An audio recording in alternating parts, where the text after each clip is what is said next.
TV रख के पास पागल हुई सास। आजकल वर्मा जी की पत्नी देवकी जी केबल पर रियलिटी शोज देख देख कर बहुत कुछ सीख रही हैं। जैसे आज तो वो सुबह सुबह बेसुरे आलाप ले रही हैं। सारे गामा माँ जी, सारे गामा पा धा नी सा होता है। अरे वो तो सब गाते हैं, ये मेरा स्टाइल है। आवाज तो कम कर लीजिए माँ जी, पर्दे फट जाएंगे कान के। ये कहो कि पर्दों में आग लग जाएगी। देखना, मेरी आवाज सुन के जज आग लगा देगी, आग लगा देगी, तू तो आग लगा देगी, ऐसा बोलेंगे। सरिता वहां से परेशान होकर चली जाती है और सास रियाज जारी रखती है। सारे गाओ, सारे नाचो। तभी बाबूजी दुकान से लौटते हैं। अरे देवकी, क्यों तानसेन बनी हुई है? कान से खून निकालोगी क्या? अरे क्या हुआ, रियाज तो करने दो मुझे। इसको रियाज बोलते हैं? ऐसा लग रहा है जैसे घोड़े हिना रहा है। घोड़े पे बैठ के ही बम्बई जाऊंगी मैं तो, जब जज साहब कहेंगे कि देवकी तुम मुंबई आ रही हो। जज साहब, वो अदालत वाले? अरे नहीं नहीं, बड़े लोग हैं, आप नहीं जानते हैं। ओ मैं तो छोड़ चली अपना ये देश, बम्बई मुझे प्यारा लगे। गाना गाती हुई देवकी चली जाती है और बाबूजी अपनी सरफिरी पत्नी के इस संगीत प्रेम की चर्चा करने बहू के पास चले जाते हैं। अरे सरिता बेटा, सुनो तो, ये तेरी सास को क्या हुआ है बेटा? सुबह तो अच्छा भला छोड़कर गया था इसे। सिंगर बनेगी अब वो। सिंगिंग रियलिटी शो में जाने की सुबह से तैयारियां चल रही हैं इनकी। हाँ, अब तो कोयल के सुर मेंढक छेड़ेगा।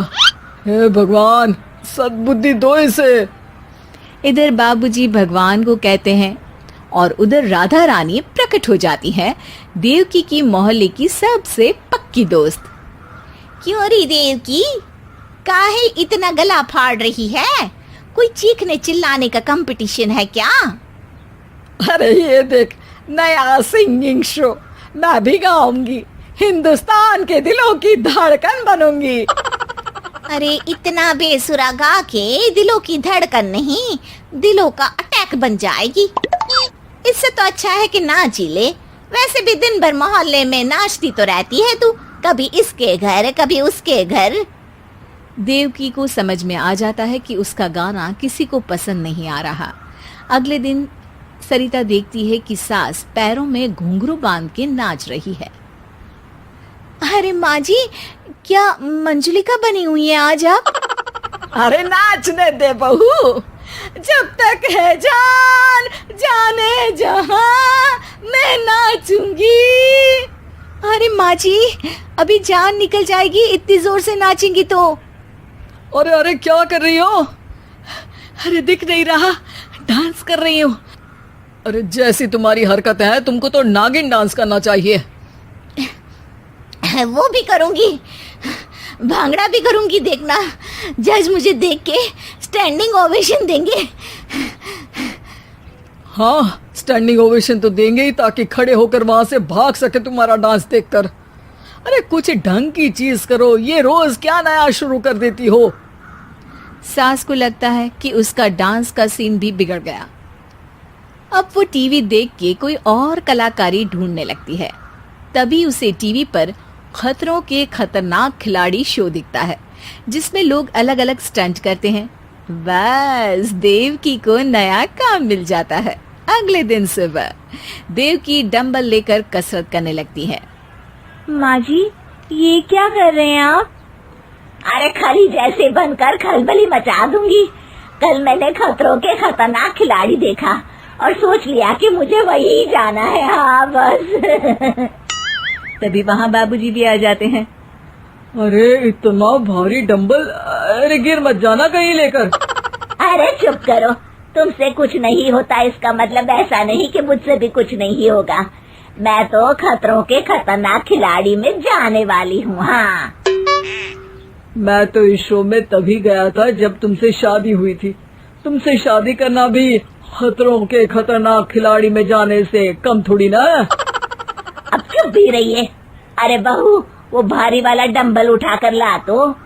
अरे नाना माँ जी, आप संभाल नहीं पाओगी।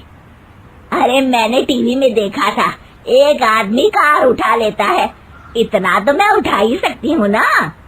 बहू घबराते हुए भारी वाले डंबल माँ के हाथ में दे देती है। जैसे ही माँ दोनों हाथ ऊपर करती है, पूरे शरीर का बैलेंस बिगड़ जाता है और वो पीछे की तरफ गिर जाती है। डंबल जाकर टीवी में लगता है और टीवी फूट जाती है। माँ जी, उठिए माँ जी। बाबूजी बहुत तेज हंसने लगते हैं। बाबा बाबा, टीवी और बीवी दो टेंशन थे मेरे, आज एक कम हो ही गया। बहू भी सास को उठाते उठाते इस बात पर ताली बजाकर हंसने लगती है और देवकी फिर से गिर जाती है। और इस बार देवकी भी अपनी बेवकूफी पे हंसी रोक नहीं पाती।